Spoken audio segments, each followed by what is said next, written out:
I've been hearing a lot about vibe marketing lately on podcasts from the buzzy D2C marketers on X, and even recently on my LinkedIn feed.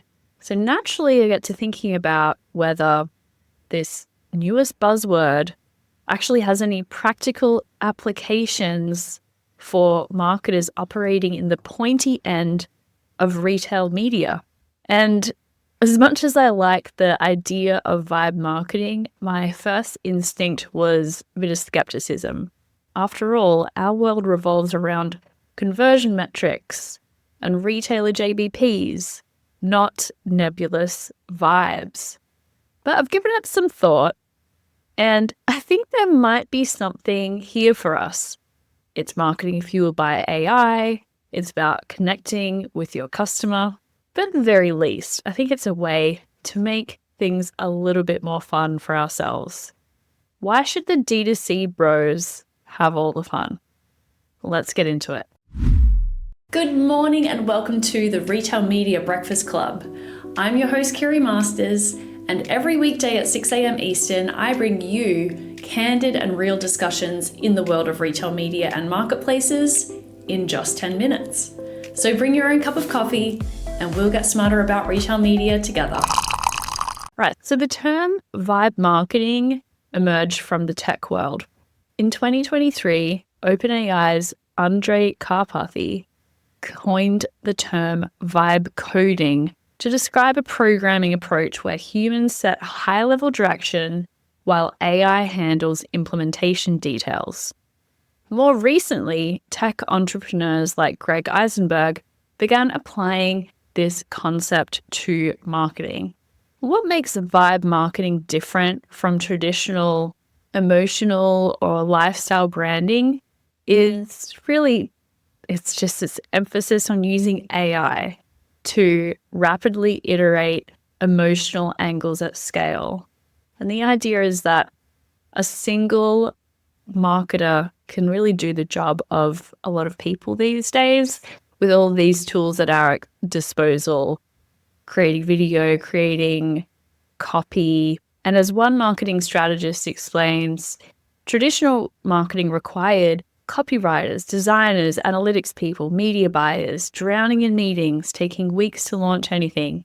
But vibe marketing, by contrast, enables a single smart marketer with AI agents testing tons of marketing angles in real time. But besides the AI enablement, at its core, vibe marketing also aims to create an emotional aura around a brand that persists over time.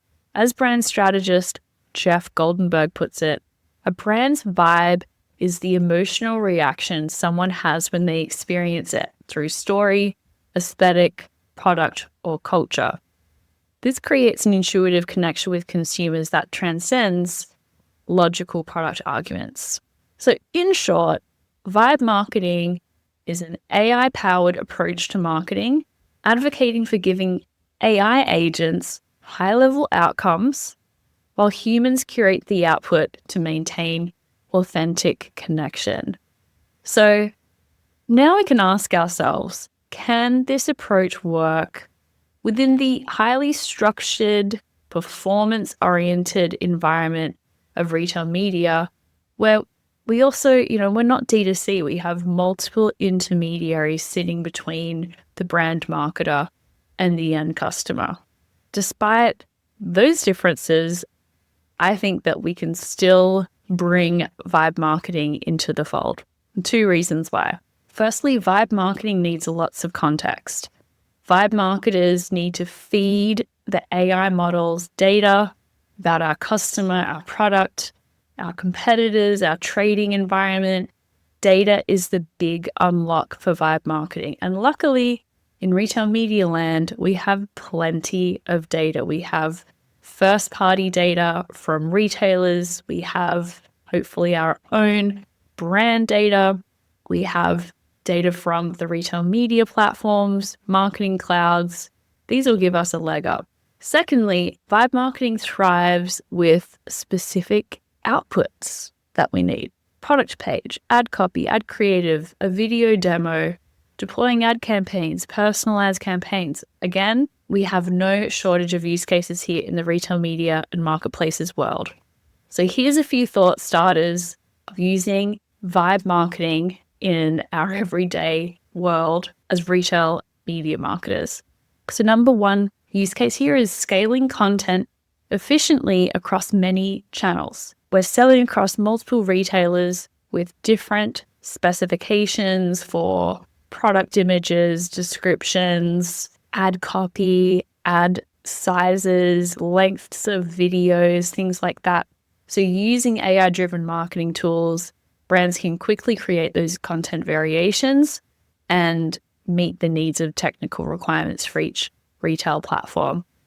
There's several companies in this space that are operating. One of them is Rapid, and this is exactly what they do, scaling that content across many channels. Second use case is personalization at scale in retail media.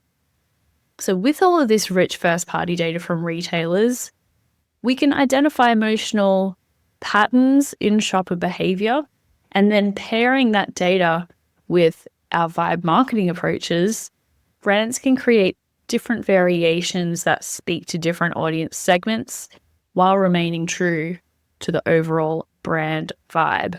Use case number 3, finding hidden trends in retail data. When retailers and retail media networks identify emerging shopper trends, vibe marketing allows rapid pivots to capture these opportunities. So if there is a sudden uptick in interest around healthy indulgence snacks, you can quickly generate new creative that highlights this emotional angle to resonate with that trend and eventually, get down to the level of the shopper who is interested in that with the personalization I just mentioned.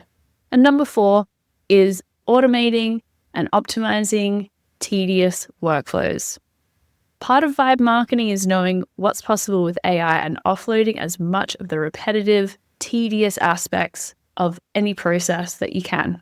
So there's AI-enabled ad tech like Xnerta, who is, just as a disclosure, a client of mine.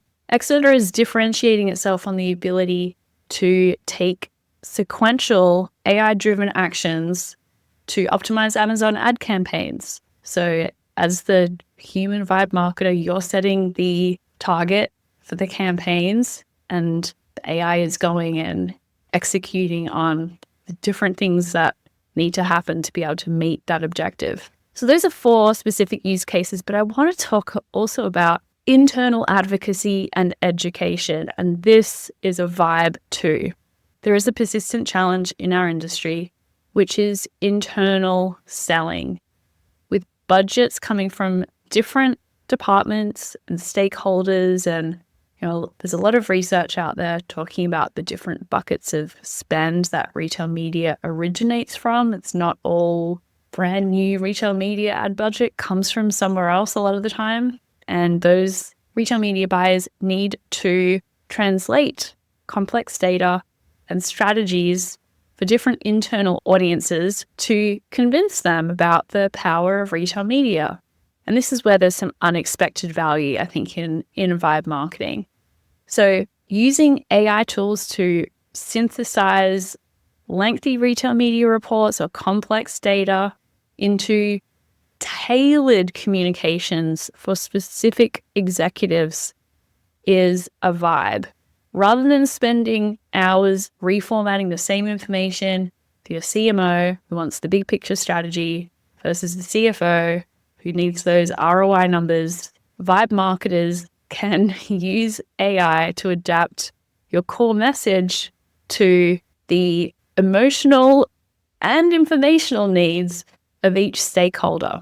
So I think that is something I haven't seen in the vibe marketing discussion to date, is internal marketing and selling ideas internally. And finally, vibes may still need a reality check. Not every retail media placement warrants a vibe marketing approach. Search ads and sponsored product ads may still be best served by more functional approaches, by looking at the data, making decisions based on that, while some of the more top of funnel media like display and offsite media, maybe that could incorporate more emotional elements. The key is finding the right balance between transactional efficiency and emotional resonance. At the end of the day, vibe marketing is probably nothing really new, but it is a neat and kind of fun way to encapsulate all the changes that we're seeing right now and all the possibilities that AI is bringing to us as media buyers and marketers. So embrace the vibes, and I'll catch you next time. Well, that is it for today. I hope you enjoyed this episode of the Retail Media Breakfast Club. We meet here every day at 6 a.m. Eastern. So be sure to subscribe and get your daily dose of insights, trends, and hot takes in the world of retail media and marketplaces.